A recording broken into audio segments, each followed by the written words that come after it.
And I guess you already touched on it. I was like, how does nature restore our physical and emotional health?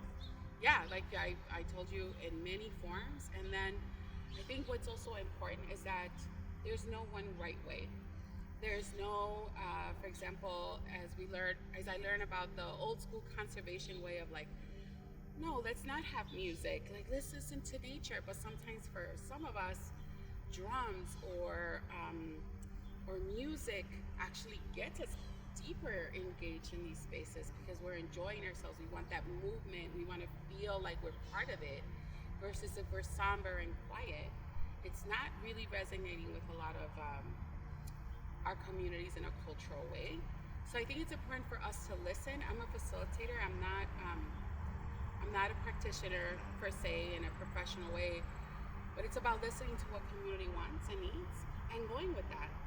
And there's great results from it. And the more I learn about how really cool practitioners are doing approaches in a culturally relevant way, it just makes so much sense. But I feel like there is barriers, and we need to listen to the people who are outdoors, who are speaking to community, who are leaders of the community, to create these spaces and events. And that takes some real humility from big institutions and organizations to really say they know what they need. Let's follow their lead. Let's make sure we make that space. We fund it properly because we all have to sustain in this world. It's not like we could go pick our food from trees. You know what I mean? We have to sustain, and we have to sustain these practitioners who are making these healing spaces for us. That being said, was there ever a time that you were able to intervene using your mindful practice? Like someone that came to you, or did you notice someone at work that needed some extra help, or? Always. I have been called a little bit of a therapist at work, and also with my family. Like I told you before, a family member just recently came up and said, I really need to go with you and do this meditation, yoga stuff outdoors because I'm struggling. And so I yet to have to do that with my own family member. It's actually a little harder to do it with family than it is with community because, you know, family's like, no, Lorena, no, I don't want to do that. But with community, it's a lot easier. I think it's a lot easier with strangers that, you know, because you're more. I guess you're finding that bond. Yeah. And some people, you know, it's not like my family doesn't trust me.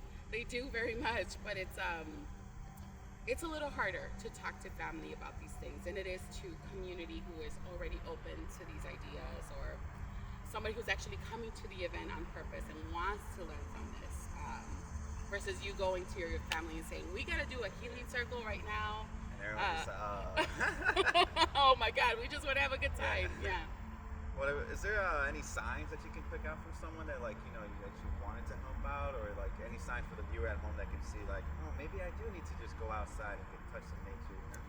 So, yes, I think, for example, I work with a group of women, very solid, strong women, and I remember giving plants to a woman, and she was like, I'm not taking the plants, and I'm like, why don't you want to take the plants? She's like, because they're gonna yank them out.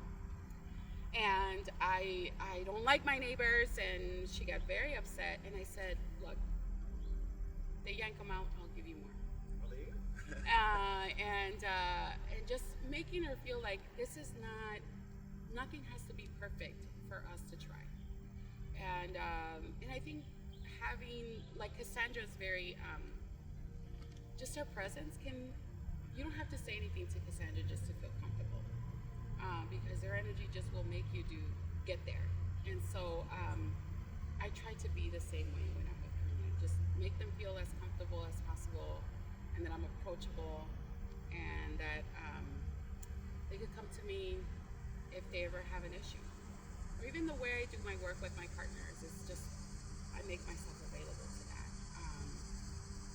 And I have had issues of, you know, people bringing up things outside of my work job description of like, hey Lorena, I can't cash this check. I need support, or I need you to help me out with this or that. Or just getting them engaged with other folks around the network of saying like, hey, it's not only this that we're doing at Bobby and Woods, there's a whole network of people that you can engage with. um, to find this healing that you're looking